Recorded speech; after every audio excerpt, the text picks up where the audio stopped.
जब एक डॉक्टर पिता अपनी ही बेटी के मांग का सिंदूर उजाड़ देता है, उसे विधवा बना देता है, उसके पति को गोलियों से छलनी कर देता है, लड़खड़ाते हुए कदमों से उसका पति अपनी पत्नी की तरफ आगे बढ़ता है और उसके गोद में जाकर गिर जाता है और वहीं दम तोड़ देता है।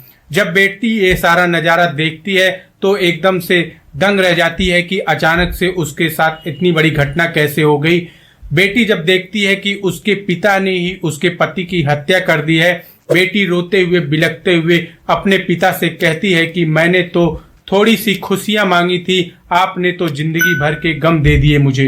राम राम, आदाब, सत श्री अकाल। मेरा नाम अमर है और आप देख रहे हैं क्राइम स्टोरी। आज की सच्ची कहानी है बिहार से। बिहार प्रदेश का एक जिला लगता है दरभंगा और दरभंगा का एक थाना लगता है बैता।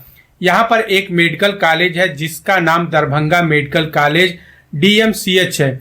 यहाँ पर पढ़ाई करने के लिए एक लड़की जिसका नाम तनुप्रिया होता है, जिसके पिता पेशे से डॉक्टर होते हैं जिनका नाम डॉक्टर शंकर झा होता है। इनकी पत्नी एक सरकारी टीचर होती है। वेल एजुकेटेड इनका पूरा परिवार होता है। डॉक्टर शंकर झा सोचते हैं कि उनकी बेटी भी उनकी तरह एक अच्छी डॉक्टर बने, जिसकी पढ़ाई लिखाई करने के लिए उसको मेडिकल कॉलेज में दाखिला दिला देते हैं DMCH में।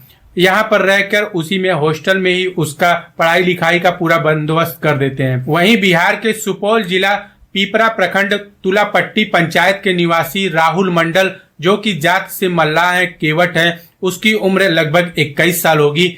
उसके घर वालों ने उसका भी दाखिला मेडिकल कॉलेज में करवा दिया। घर का इकलौता बेटा था, घर का चिराग था।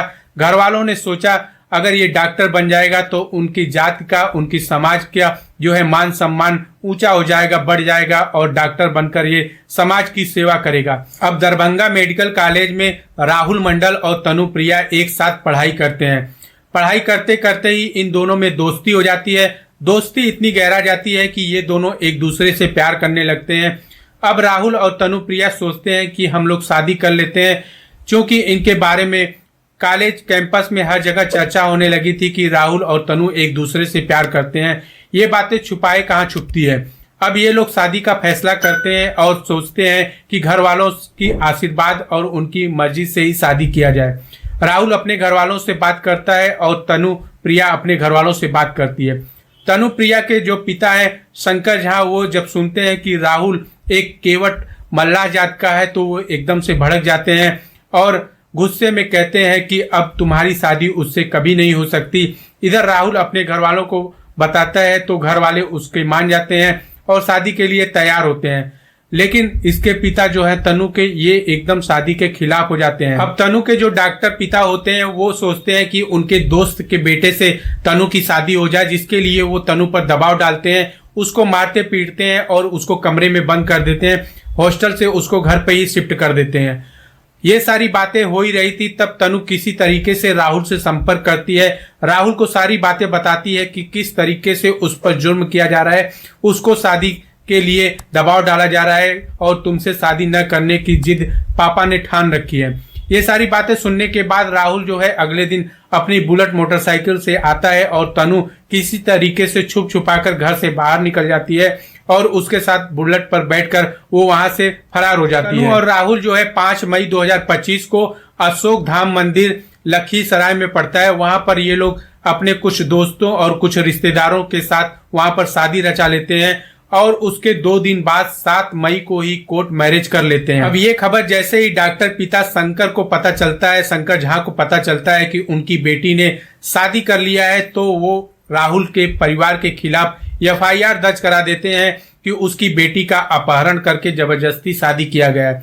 ये सारा मामला जो है पुलिस वालों के पास जब जाता है तो पुलिस वाले उसके परिवार को गिरफ्तार करके उनको जेल में डाल देते हैं।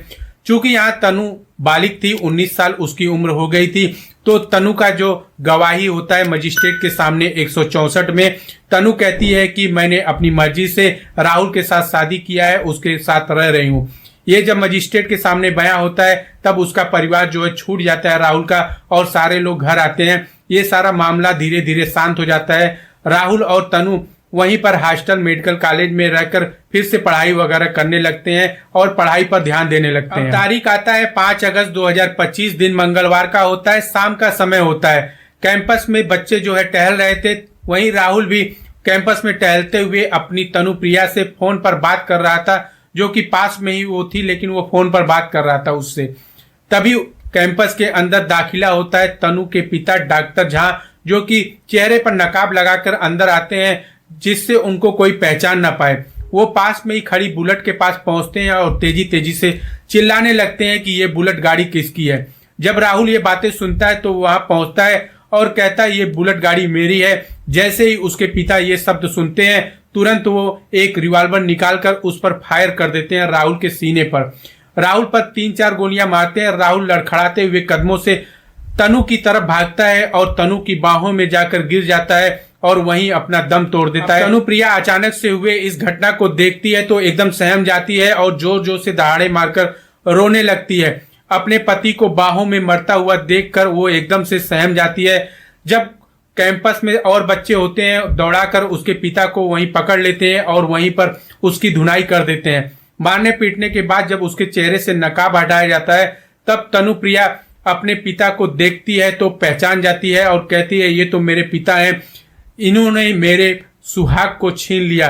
तुरंत राहुल को इमरजेंसी वार्ड में शिफ्ट किया जाता है, लेकिन राहुल को बचाया नहीं जा सका।